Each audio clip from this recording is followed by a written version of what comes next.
David quería moverse y no podía. Yo aquí no puedo. A ver, ¿vas a salir o no? Ajá. Eso es que me ama.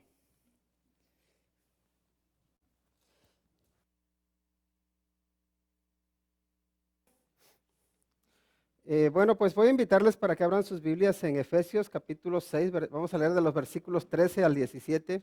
Quería abarcar más, pero conforme pensaba y meditaba en el pasaje, digo, creo que no vamos a poder abarcar más. Así que vamos a meditar en estos versículos, del 13 al 17 del capítulo 6.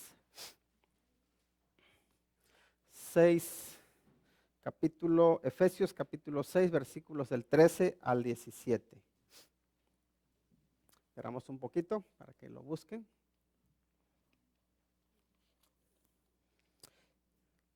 Ahora sí, vamos a dar lectura a la palabra de Dios. En Efesios capítulo 6, versículos del 13 al 17, dice la palabra de Dios: Por tanto, tomad toda la armadura de Dios para que podáis resistir en el día malo, y habiendo acabado todo, estar firmes.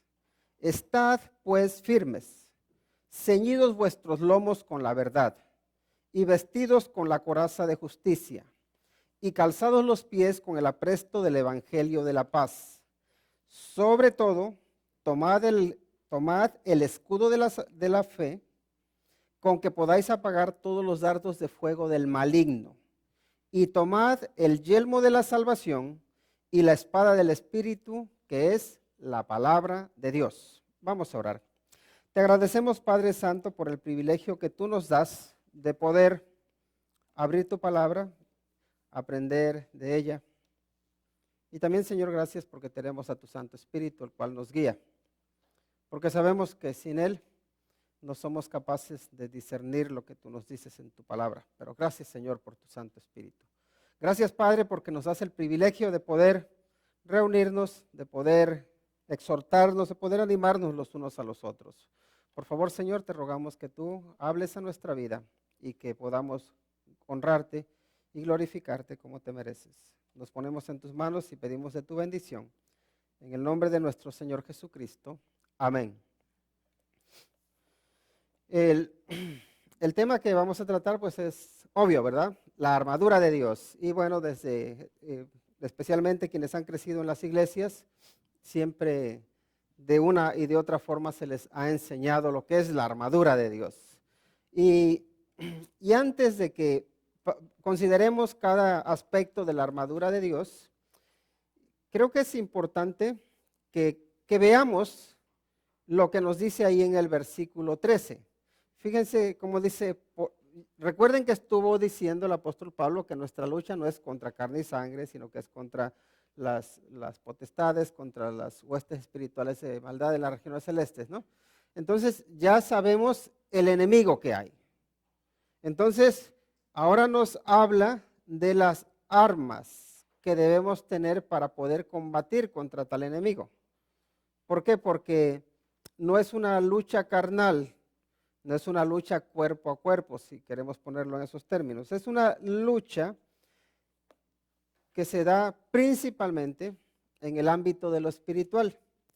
Y entonces nos dice, porque ya saben la clase de enemigos que tenemos, por tanto, dice, debemos tomar toda la armadura de Dios. ¿Para qué dice? Para que podáis resistir en el día malo, dice, y habiendo acabado todo, estar firmes. Así que aquí nos deja ver que hay una realidad que es común para todos los creyentes. Todos en algún momento de nuestra vida pasamos por un día malo. ¿Quién no ha tenido un día malo? Todos lo hemos tenido, ¿verdad? Ahora, ese día malo, ¿por qué viene a nuestra vida?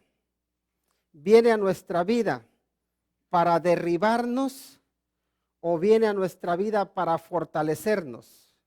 Aquí lo que nos dice que debemos resistir en el día malo y que cuando acabe todo, que estemos firmes. Entonces, hay un día malo, recordemos que ese día malo se va a pasar, y cuando ese día malo se pase, es importante cómo estemos cada uno de nosotros.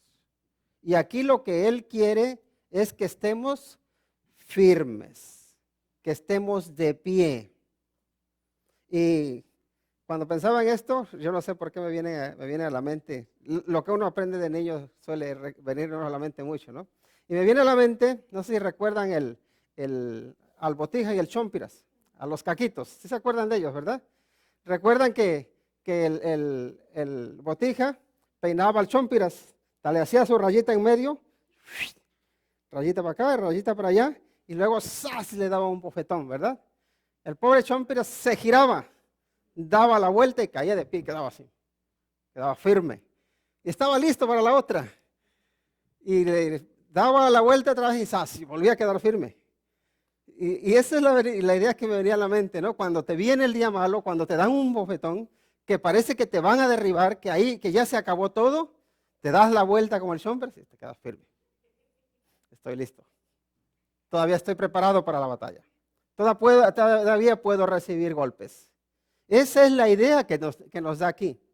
¿Por qué? Porque a veces uno se cree que ya no vamos a tener fuerza cuando se acabe todo.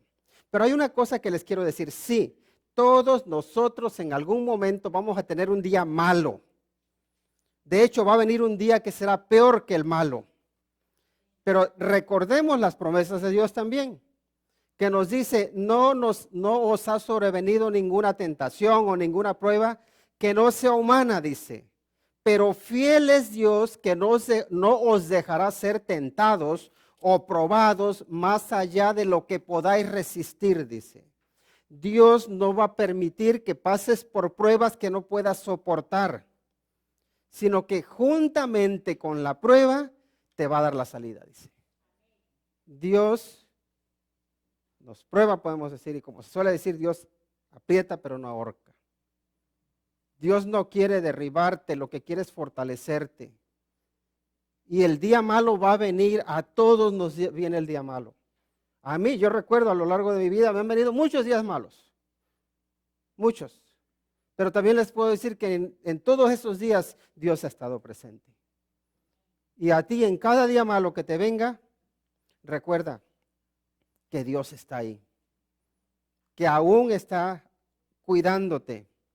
Y también, pero hay que reconocer una cosa, que esos enemigos de los que nos está hablando el apóstol Pablo, te van a atacar y te van a atacar sin piedad, porque el diablo no tiene piedad, no tiene misericordia. Y cuando ataca, ataca para destruirte, ataca para derribarte, para hacerte daño. No es un juego. Y sí, yo pienso en el Chompiras y eso, pero recordemos que esto es la amenaza, el enemigo de nuestras almas es voraz, quiere devorar, quiere destruir. Y sí nos hace daño y sí nos duele, porque cuando uno está pasando por la prueba, uno se siente mal. Pero es importante que cuando estás pasando por la prueba, no claves tus ojos en el suelo, sino que los eleves al cielo y digas, Señor, yo sé que tú estás en control. Yo sé que puedo seguir descansando en ti, porque tú has prometido estar conmigo todos los días hasta el fin del mundo. Y ahora lo que el apóstol Pablo quiere es que nosotros tengamos la armadura de Dios puesta. ¿Por qué? Porque en el día malo vamos a recibir golpes, pero también vamos a tener que contraatacar. Y recordemos que la armadura de Dios sí nos habla de la mayoría de los elementos de la armadura de Dios son de protección, pero también hay un arma de ataque, que es la palabra de Dios, que es la que nos dice, ¿no? La espada. Entonces, lo que el apóstol Pablo quiere que todo cristiano tenga es puesta la armadura de Dios. ¿Por qué? Porque todo cristiano, tarde o temprano, va a pasar por un día malo. Pero todo cristiano, cuando ese día malo se acabe,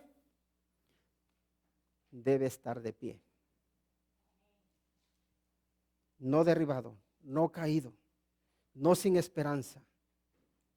sino con esperanza. Y de hecho fortalecido. Igual que le pasó a Job. Cuando Job pasa por todos esos sufrimientos, al final él conoce mejor a Dios. Dice, ya, yo creía conocerte, pero solo te conocía de oídas, pero ahora te veo. Ahora ya veo la clase de Dios que eres tú. Y es que Dios quiere lograr eso en cada uno de nosotros. Quiere que nos demos cuenta la clase de Dios que tenemos. ¿Y saben qué? Si no fuera por esos días malos, por esos momentos de sufrimiento, por esos momentos de dolor, creo que no seríamos capaces de experimentar y de conocer en profundidad a ese Dios en el cual hemos depositado nuestra vida, en el cual hemos confiado. Dios quiere que le conozcamos ahí como ese Dios poderoso, como ese Dios soberano, como ese Dios que sustenta, como ese Dios bondadoso, como ese Dios tierno del que hablaba el apóstol Pablo ahí en 2 Corintios capítulo 10. Así que eso nos pone como premisa, que nos pongamos toda la armadura de Dios para que podamos resistir en el día malo y para que cuando se acabe todo que estemos firmes. Luego dice, estad pues firmes, ceñidos vuestros lomos con la verdad. Así que Dios nos equipa para resistir las pruebas y para que nos mantengamos firmes, y la primera arma que nos dice es que Él nos da la verdad. Y debemos recordar esto. No sé si han escuchado el dicho ese que las mentiras tienen las patas cortas, que no te llevan muy lejos. ¿Por qué? Porque las mentiras tienen la habilidad de enredarte y tarde o temprano te hacen caer. Ahora, si quieres llegar lejos, necesitas ir con la verdad por delante. La verdad te va a hacer que llegues lejos. Ahora, cuando hablamos de verdad, no solamente se refiere a que nosotros digamos la verdad cuando estamos hablando, sino que se refiere a que conozcamos la verdad conforme Dios la ha revelado. Y la palabra en griego es la palabra aletheia, que es la verdad divina que se revela al hombre. ¿Por qué? Porque nosotros en nuestras aspiraciones, si vemos a los filósofos en sus aspiraciones de conocer a Dios, ellos se inventaban realidades, se inventaban dioses.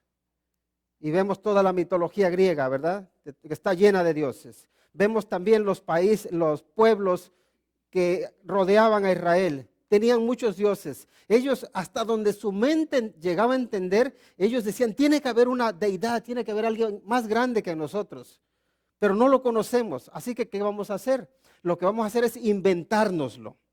De hecho, la gente aún se sigue inventando dioses. Y mucha gente se queda en ese conocimiento y dicen, esto es la verdad, por lo menos es mi verdad. Pero aquí lo que nos está diciendo el apóstol Pablo, que nos debemos vestir con la verdad de Dios. Y cuando tú tienes la verdad de Dios sobre tu vida, entonces se te abren los ojos, entonces eres libre. Como dijo el Señor Jesucristo, ¿no? Y conoceréis la verdad, y la verdad os hará libres. Y si el Hijo os libertare, seréis verdaderamente libres. Así que es esa verdad la que nos dice el apóstol Pablo que nos debemos poner, que es la que nos debe guiar. No tu verdad, no mi verdad, porque nuestra verdad puede ser subjetiva, pero hay una verdad objetiva, que es la que viene de Dios, que es la que nos da libertad, que es la que nos muestra el camino que debemos seguir. Y esa verdad es la que debemos nos debemos apropiar de ella, debemos adueñarnos de ella. Así que nosotros nos debemos ceñir, dice, con la verdad. Porque el engaño, la mentira, te va a enredar y te va a hacer caer.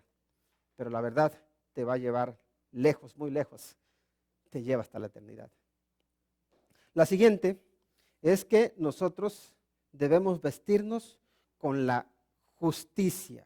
Miren cómo dice, y vestidos con la coraza de justicia. Y ahora cuando hablamos de justicia, nosotros siempre tenemos en la mente, o no sé, por lo menos a mí, cuando pienso en justicia yo pienso en una balanza, ¿verdad? Una balanza que está sujeta y es lo que utilizan un poco también los abogados, y siempre la balanza tiene que estar así, balanceada. Se inclina hacia un lado, a veces se inclina demasiado hacia los ricos, eso ya no es justicia, eso es injusticia. A veces se balancea por otro lado y se va para los pobres. Es que los pobres son muy buenos, son santos. Y estos ricos crueles, nada más están aprovechándose de ellos.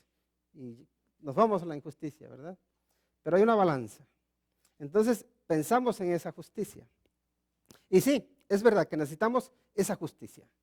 No debemos aprovecharnos de nadie. No debemos robarle a nadie. No debemos enriquecernos injustamente. Eso es justicia. Pero hay otra justicia, que es la justicia que el Señor Jesucristo aplica a tu vida cuando tú lo recibes como Señor y Salvador. Sabemos que no hay nadie que sea bueno, ¿verdad? No hay justo ni aún uno, dice la palabra de Dios. Ahora, esa justicia, el único justo que se puede presentar delante de Dios y porque Él es justo, no se le puede acusar de nada malo, no se le puede acusar de injusticia. La justicia de Cristo, cuando nos limpia, cuando nosotros venimos a Él y le pedimos que nos perdone, que nos haga hijos de Dios, Él lo que hace es esto, limpiarnos. Y la justicia suya nos la pone a nosotros. Nos da crédito por su justicia. Y dice, este es justo porque yo lo he justificado, porque yo lo he limpiado. Así que es necesario que nosotros nos vistamos de la justicia de Cristo. ¿Para qué? Para que podamos tener las armas que nos van a hacer estar firmes cuando venga el enemigo a acusarnos. Porque el enemigo, una de las cosas con las cuales nos acusa es que nosotros somos pecadores. Este borracho, este mujeriego, este ladrón, ¿cómo va a poder entrar al cielo? ¿Cómo va a poder tener vida eterna con todo lo malo que ha sido? Y ahí está el Señor Jesucristo y dice, sí, es verdad, todo lo que dices es verdad, pero hay una verdad mayor que la realidad de este hombre. Es que yo he muerto por sus pecados y yo lo justifico, yo lo limpio, yo le perdono, yo lo hago una nueva criatura. Lo visto de mi justicia. Y recordaba un testimonio de un hombre que tenía un amigo que era ateo. Este hombre era cristiano. Y entonces a su amigo ateo le empezó a hablar del Señor. Ahora, este amigo, que era ateo, había tenido antes a otro amigo cristiano. Y ese amigo cristiano que había tenido le había traicionado. Y le hizo varias cosas que decía, wow, vaya cristianito, ¿no? Así como nosotros somos. Entonces, cuando este hombre le quiso hablar de Cristo, le dice, mira, yo ya estoy hasta aquí de los cristianos. Y le dice este hombre, un ladrón entró al banco, llevaba un abrigo negro, llevaba la cara tapada y a punta de pistola asaltó. Les dijo, denme todo el dinero que hay en la caja. Y se le dieron el dinero, salió huyendo. Cuando la policía llegaba, nada más vieron a ese hombre que corría con el abrigo. Este hombre, conforme corría, tiró el abrigo. Y otro que iba por ahí, se encontró el abrigo y se lo puso. Cuando llega la policía, lo detiene y dice, alto, ¿dónde está el dinero que te has robado? Dice, yo no he robado nada. Dice, ¿cómo que no has robado nada? Tú estuviste en el banco. Dice, no, yo no he estado en el banco. ¿Cómo no? Si te reconocemos por el abrigo. Y dice que no era yo. Entonces el hombre, el ateo, cuando escuchó el razonamiento que le estaba dando, le dice, no me vengas con historias de esas. Dice, ya sé por dónde vas. Estabas diciendo que ese hombre no era un buen cristiano, que no estaba representando a Cristo, ¿verdad?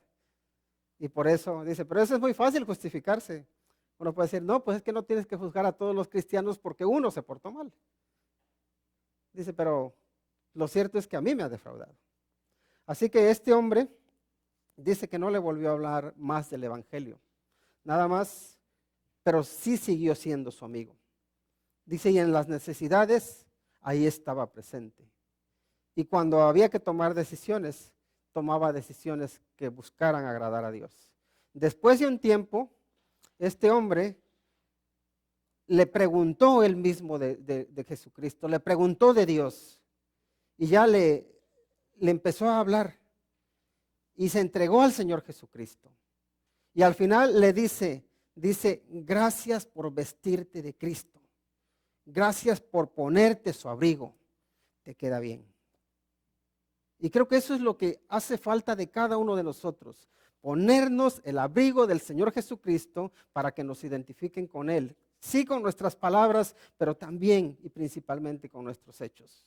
Vístete de la justicia de Cristo y donde quiera que vayas, vívela.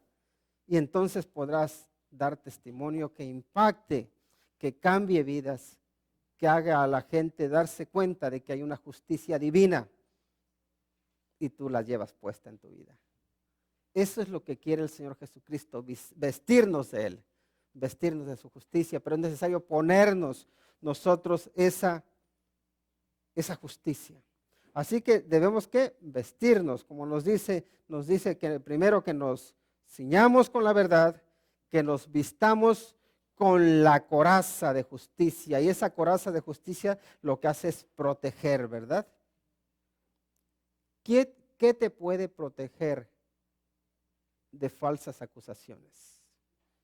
¿Qué te puede proteger de ataques de los enemigos, especialmente cuando te critican? El que tú estés vestido de la justicia. Eso te protege. ¿Por qué? Porque al final el juez supremo es el que te ve y dice, Él es justo, porque lo he justificado, porque está vestido del Señor Jesucristo. Ahora el siguiente aspecto, la siguiente arma, nos dice, y calzados los pies con el apresto del evangelio de la paz. Así que dice, cálzate del evangelio de la paz. ¿Y qué entendemos aquí? Hay un evangelio, ¿verdad? Que son las buenas noticias de que Cristo vino a este mundo para salvar a los pecadores. Y esas buenas noticias son de paz. ¿Pero por qué de paz? Porque el hombre y Dios están enemistados. El pecado del hombre no le permite tener comunión con Dios, no le permite estar en paz con Dios. Entonces, la misión que tenemos nosotros como soldados de Cristo, como seguidores de Cristo, es que nuestros pies, a donde quiera que van, deben llevar un mensaje de reconciliación. De hecho, creo que es a lo que se refiere el Señor Jesucristo cuando dice que son bienaventurados los pacificadores.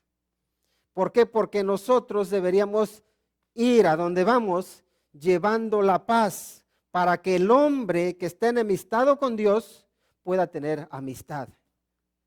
Que seamos pacificadores, que llevemos la paz donde hay enemistad, donde hay guerra. Y no hay mejor instrumento para traer paz que el evangelio, que las buenas nuevas de salvación en Cristo Jesús. Porque el Señor Jesucristo vino a reconciliar al mundo con Dios. Así que dice que tus pies, donde quiera que te llevan, tienen que ir calzados con el evangelio de la paz. A donde quiera que vayamos. Y por eso leí hace unos momentos ahí en el 2 de Corintios, el capítulo 10, porque me gusta ver cómo la pluma, el lápiz, el bolígrafo, como lo queramos llamar, del apóstol Pablo, es un instrumento de paz. Él cuando está hablándoles, él está trayendo paz. Ahí hay animadversión, ahí hay contienda, ahí hay menosprecio. Y el apóstol Pablo quiere poner paz allí. Él no podía en este caso ir con sus pies a esos lugares, pero el mensaje que estaba enviando era el mensaje de paz. Tú y yo tenemos muchas limitaciones físicas, ¿verdad? Tenemos familiares que no viven aquí con nosotros, pero tu teléfono puede estar dando mensajes de paz, mensajes de reconciliación. Y la verdad que me da mucho gusto cuando escucho que alguien me dice, no, es que estuve hablando con mi hermano, o con mi primo, o con mi papá, o con mi mamá, y le estuve hablando del Señor Jesucristo. Y le estuve hablando de que puede tener paz con Dios, de que puede entregarle su vida y que Dios le da vida eterna. Y ahí nosotros estamos calzados con el Evangelio de la paz. Porque nuestra misión en la vida creo que debe ser la de ser pacificadores, la de llevar el Evangelio de la paz. Con esto no les quiero decir que a cada persona que vemos tenemos que andarle empujando y metiéndoles casi como un embudo la palabra del Señor. No, pero tu mensaje tiene que ser de paz. Tu palabra tiene que estar llena del Evangelio, o nuestra palabra tiene que estar llena del Evangelio, de esas nuevas de salvación. Y la verdad es que muchas veces nosotros lo dejamos a un lado. ¿Cuántas veces? Y a veces yo me doy cuenta de que soy culpable, de que muchas veces he hablado con gente y he hablado de otras cosas, a veces de negocios, a veces de dinero, de lo que sea, pero ¿y si se muere? Y yo no tuve la oportunidad, tuvimos un tiempo de conversar, pero yo no le hablé del Señor. Tal vez no lo vi tan importante. Pero ¿no les duele cuando escuchan que alguien falleció? Y tuviste una muy buena amistad con esa persona y pudiste hablarle del Señor, pero no te atreviste. No me atreví. A veces porque mi testimonio estaba manchado, porque mi reputación no era tan buena, entonces no me sentía yo seguro. Pero ¿saben qué? Aquí el apóstol Pablo nos dice que cuando tú seas zarandeado, cuando seas sacudido, cuando seas abofeteado, necesitas tener tus pies calzados con el Evangelio. Porque eso, cuando venga el día malo, te va a ayudar a estar firme. Es lo que está implicando aquí. Ahora luego también nos dice que utilicemos la fe para apagar los dardos de fuego del maligno. Y aquí la palabra apagar tiene que ver con suprimir. Si pensamos de sed es cuando se sacia la sed, ¿no? Y eso es lo que está diciendo aquí. Miren, el enemigo lanza dardos, ¿verdad? Y muchas veces los dardos que lanza son esos dardos que te hacen a ti dudar, que te hacen dudar incluso de tu salvación. Ahora trataremos eso. Pero si hay algo que daña nuestra relación con Dios, es la falta de fe. No me alcanza la fe. No me alcanza la fe para creer que Dios va a escuchar mis peticiones.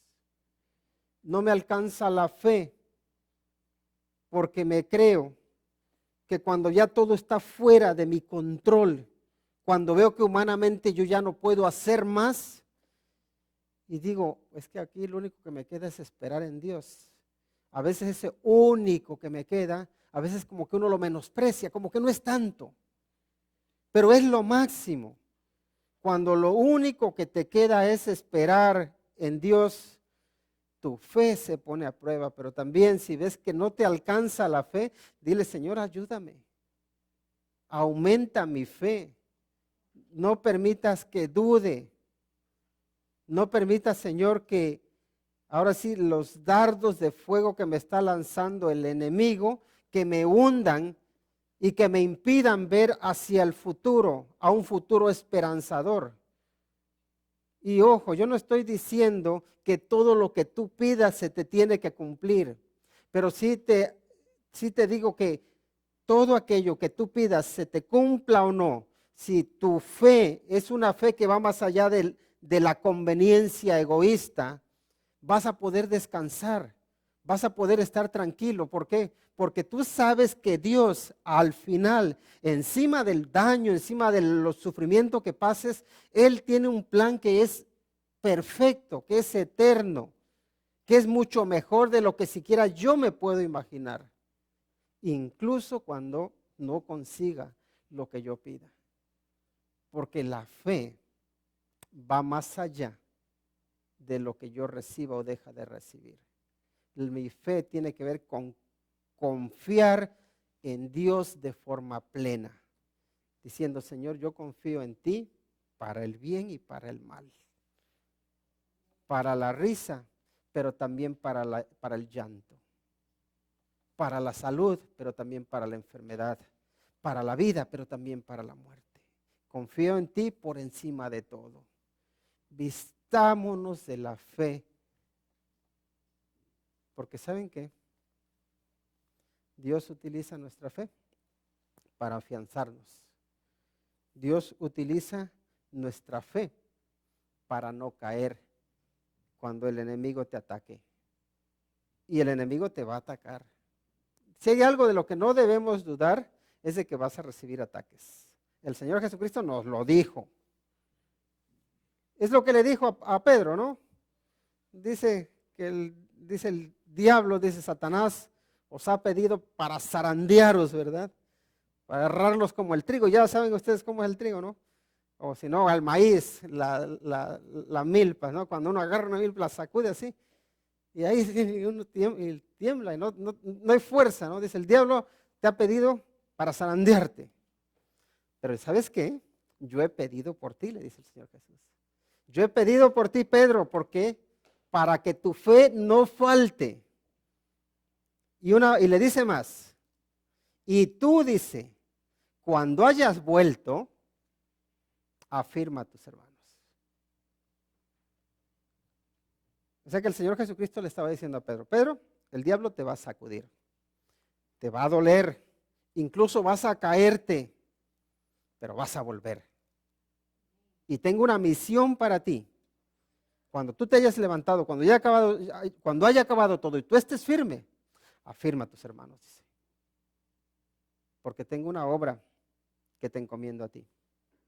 Al final, recordamos que Pedro salió más fuerte, salió fortalecido de esa lucha por la cual pasó, de ese sufrimiento por el cual pasó. Y eso es lo que Dios quiere lograr en cada uno de nosotros, fortalecernos en la fe. Ahora, ¿sabes qué?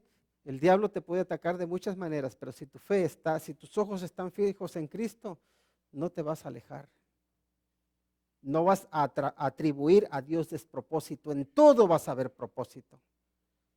Porque Dios nos aclara, ahora sí, la visión de lo que es su obra. Y no les quiero decir que siempre vamos a entender qué es lo que Dios está haciendo. No siempre lo entendemos, pero siempre tendremos la tranquilidad de decir, Señor, confío en ti, porque sé que tú sabes lo que estás haciendo.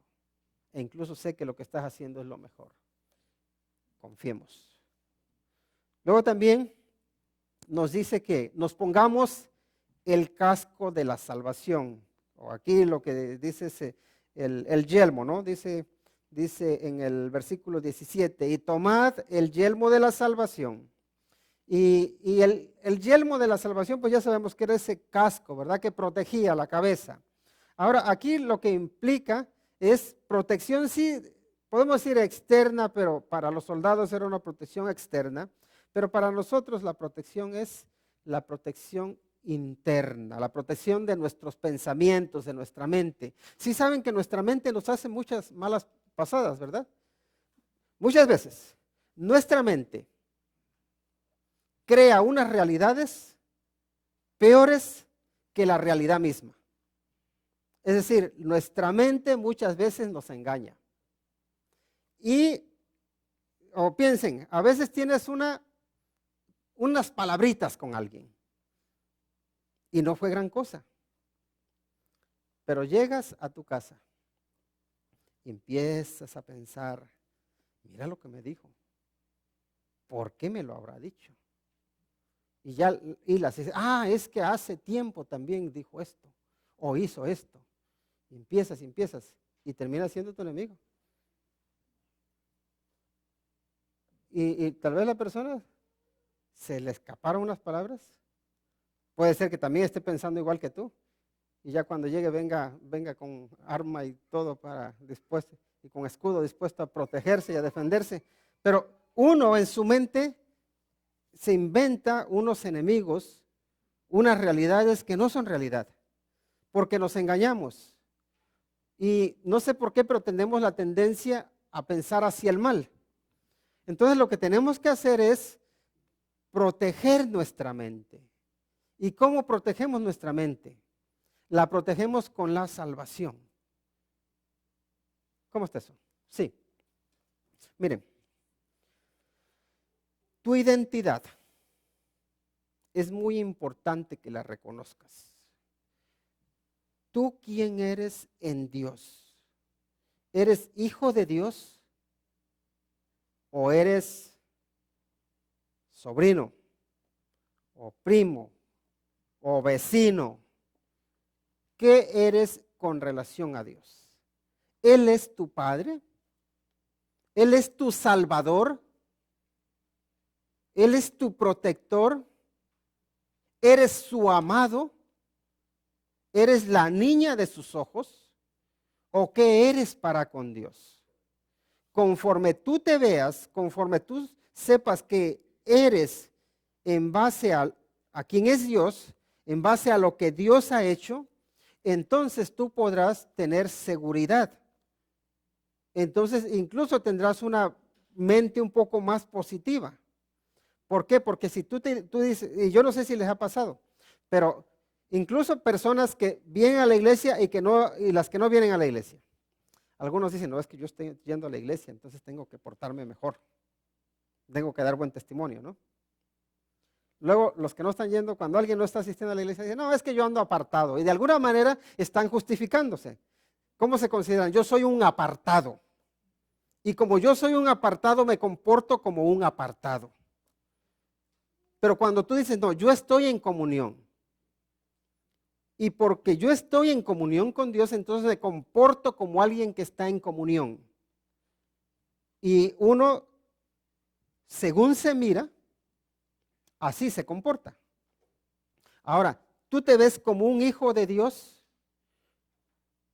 Si te ves como un hijo de Dios, deberías decir cómo se debe portar un hijo de Dios. Y ya empiezas a decir, bueno, el hijo de Dios en estas circunstancias debería portarse de esta manera. Hay un conflicto, hay un problema, yo debo ser un pacificador. Veo que se está cometiendo injusticia, yo debo poner justicia. Veo que se están hablando muchas mentiras, veo que se está criticando, engañando. Hay que tener la verdad. Veo que aquí no se sabe lo que es la palabra de Dios, no sabe lo que Dios dice en su palabra. Voy a compartir un poco de la palabra de Dios, de su revelación divina. Veo que aquí hay enemistades, voy a sembrar paz. ¿Por qué? Porque te ves como un hijo de Dios. Y cuando te vienen los ataques del enemigo, tú no te ves como es que Dios me ha abandonado. No dices, porque soy una persona que es hijo de Dios, entonces soy parte del ejército de Dios y por tanto recibo ataques de fuera. ¿Por qué? Porque el enemigo no está contento conmigo, pero Dios sí está contento conmigo. O la pregunta es, ¿está contento contigo? Si está él contento contigo y está sufriendo ataques, entonces afírmate en él. ¿Cómo te ves en Cristo? ¿Quién eres en Dios? Sabemos que en Cristo somos amados, en Cristo somos perdonados, somos redimidos porque Él nos ha rescatado, somos salvos. En Cristo estamos seguros, en Cristo tenemos vida eterna. Pero tú te ves así. Porque ¿sabes qué? A veces también veo personas que viven dubitativas, no saben si están seguros en Dios o no. De hecho, una de las preguntas que les suelo hacer a las personas cuando les hablo de la salvación es, si tú te murieras hoy, ¿crees que te irías al cielo o no? Y mucha gente dice, pues no sé, ya se verá. ¿Estás en Cristo o no estás en Cristo? Yo creo que sí, pero no estoy seguro. Bueno, ¿qué necesitas para asegurarte? Necesitamos afianzarnos en la palabra de Dios. Nuestra fe, nuestra esperanza, nuestra confianza descansa en la palabra de Dios o descansa en mis teorías. Descansa en mi realidad con Dios o en una posible realidad. Porque saben que muchas veces no estamos seguros de cuál es nuestra relación con Dios. ¿Cuál es tu relación con Dios? Si estás con Él, si estás tibio, si estás frío, defínete dónde estás. Y entonces sitúate donde Dios quiere que estés. Necesitamos situarnos. Y para eso necesitamos ponernos el yelmo de la salvación. Soy salvo porque el Señor Jesucristo derramó su sangre en la cruz del Calvario para limpiarme de mis pecados. Y porque hubo un momento que yo le reconocí mi pecado, le pedí que me perdonara, que me limpiara, que me hiciera un hijo de Dios, que me rescatara, que me adoptara como su hijo, y Él lo ha hecho. No porque yo sea bueno, sino porque Él es bueno. No porque yo sea justo, sino porque Él me justifica. Él te limpia, Él te perdona cuando vienes a Él. Por eso es importante que vengamos a Él, que nos afiancemos en Él. Así que pongámonos el casco de salvación si no lo tenemos puesto, para que proteja nuestra mente. No te veas como un pecador, sino vete como un hijo de Dios. Hay gente que dice, no es que yo me veo como pecador, pues así vas a actuar. Pero hay que verse como un hijo de Dios, que sí ocasionalmente peca, pero esa no es su vida, esa no es su identidad. Mi identidad es hijo de Dios. Y si peco, si fallo, me arrepiento porque estoy cayendo en un lugar que no me corresponde. A mí me corresponde estar acá con el Señor, no alejado de Él. Piensa eso siempre. A ti te corresponde estar con el Señor porque eres del Señor. Si te ha comprado, si te ha rescatado, vete con Él. No te alejes de Él. La solución al pecado no es huir de Dios. La solución al pecado es acercarse a Dios. Esa es la solución. Luego ya pasa a que utilicemos la espada que conocemos como la espada de dos filos. Dice, y la espada del Espíritu, que es la palabra de Dios. La palabra de Dios. Sabemos que cuando el Señor Jesucristo fue atacado, Él respondió con la palabra de Dios. Y por ahí veo algunos, ya ves que Facebook te lo cuenta todo. Ponen algunos, ¿de qué te sirve tener la mente llena de versículos bíblicos, pero vives una vida que no tiene en cuenta a Dios, o no sé qué? Es como que si llevas una vida mala, da igual que conozcas la palabra de Dios o no. Miren, una cosa no quita la otra. Necesitamos conocer la palabra del Señor.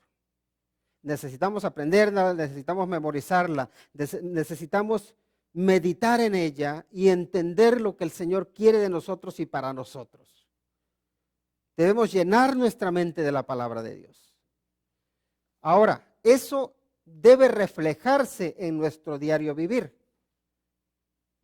Pero hay gente que un poco para justificarse de que no están estudiando la palabra de Dios, que no la están leyendo, dice, esa persona, mira, la lee un montón, se memoriza un montón, pero mira cómo vive. Tú sabes cuánto la está memorizando, ¿verdad? Tú sabes cuánto la está leyendo. Y también te preguntaría, ¿tú sabes cómo vive? Porque nosotros a veces también solo juzgamos por lo que vemos en un momento de la vida de una persona, pero no conocemos a la gente. Generalmente nosotros hacemos juicios de lo que nos dijeron o de alguna cosa que no nos gustó y ya rápido decimos es mala persona. Aquí el apóstol Pablo, cuando estaba escribiendo a los Corintios, dice, ustedes dicen que son cristianos. Ustedes que dicen que son cristianos, recuerden una cosa, piensen en que nosotros también somos cristianos. Pero ustedes a nosotros no nos quieren ver como cristianos. Ustedes no nos quieren ver como hijos de Dios. Ustedes no nos quieren ver como que la palabra de Dios nos ha transformado, como que la palabra de Dios ha hecho mella en nosotros.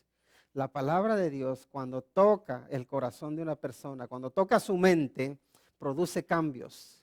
Tal vez no sean los cambios tan rápidos como tú quisieras que fuesen, pero la palabra de Dios cambia. La palabra de Dios transforma.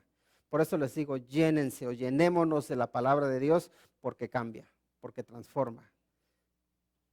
Porque es la verdad divina revelada para que nosotros podamos vivir bien, para que nosotros podamos conocer mejor a Dios, para que nosotros podamos honrar a Dios.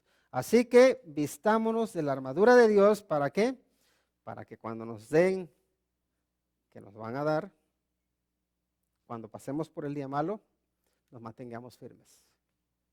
No debilitados, sino fortalecidos. Porque toda prueba que el Señor permite que venga a nuestra vida, no es para debilitarnos, sino para fortalecernos, no para alejarnos, sino para acercarnos, no para que seamos peores cristianos, sino mejores cristianos, no para que reflejemos a un mundo que no tiene esperanza, sino para que reflejemos a un Cristo que da esperanza.